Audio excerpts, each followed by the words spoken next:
Halo guys, perkenalkan nama saya Ana Kewarin. Saya mahasiswa di Institut Agama Kristen Negeri Ambon, Fakultas Ilmu Sosial Keagamaan, dan program studi saya Agama dan Budaya. Video ini saya buat untuk memenuhi salah satu tugas UTS saya di mata kuliah Agama Islam.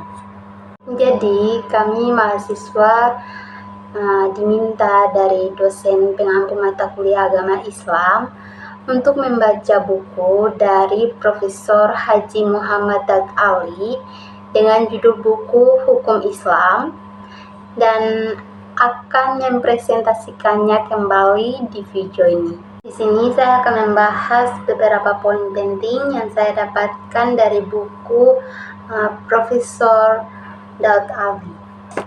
Di sini saya akan membahas yang pertama yaitu biografi, yang kedua terkait dengan bab 1 pembahasannya yaitu Islam dan hukum Islam, dan bab 2 membahas tentang sumber asas-asas hukum Islam dan Al-Hakam Al-Khamsah. Pada bab 3 saya akan membahas tentang sejarah pertumbuhan dan perkembangan hukum Islam, dan bab terakhir saya akan membahas tentang hukum Islam di Indonesia.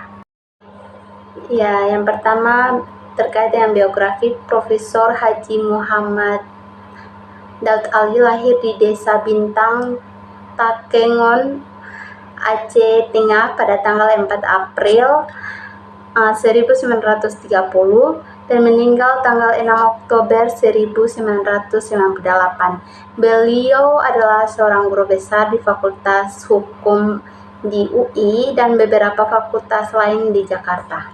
Dalam bab 1 saya akan menjelaskan terkait dengan Islam dan hukum Islam. Penulis memulai dengan mendefinisikan Islam sebagai agama yang mengajarkan tauhid atau keesaan Tuhan, dan syariat atau hukum sebagai panduan hukum hidup bagi umat manusia. Di dalam Islam terus-menerus didasarkan dan memusatkan kepada perhatian Tuhan dan didasarkan pada tauhid tadi atau keesaan Tuhan. Nah, hal-hal yang tidak dapat dipisahkan antara lain spiritualitas, material, religius, dan profan atau keduniawian dalam segala bidang. Sedangkan hukum dalam Islam atau syariat diuraikan sebagai peraturan yang berasal dari sumber-sumber utama yaitu Al-Quran, hadis atau kesepakatan ulama, dan qiyas atau analogi. Hukum ini bertujuan untuk mengatur perilaku individu dan masyarakat agar sesuai dengan nilai-nilai yang diajarkan oleh Islam.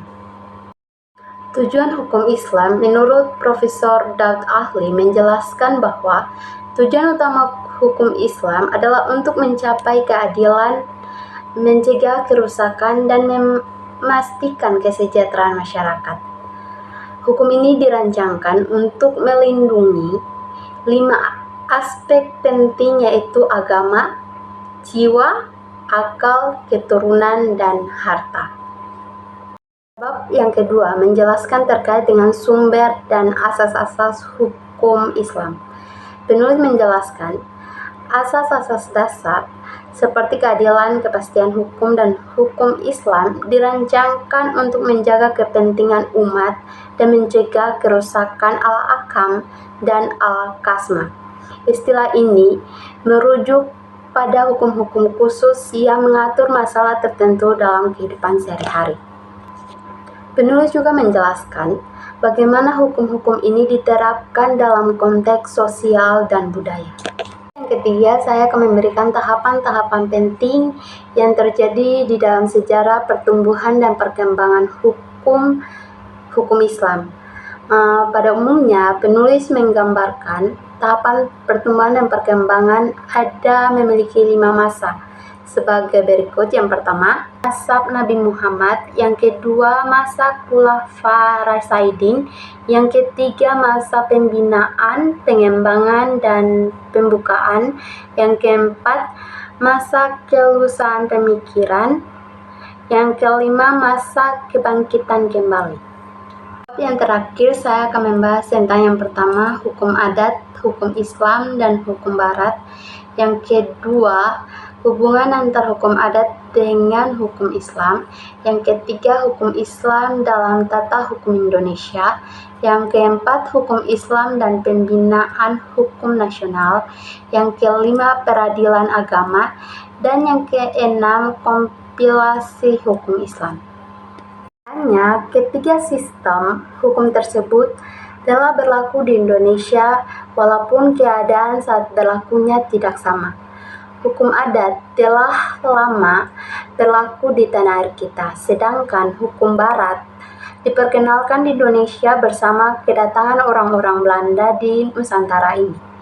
Pada dasarnya, hukum adat adalah hukum yang tertulis, yang tumbuh berkembang dan hilangnya sejalan dengan perkembangan dan pertumbuhan pada masyarakat.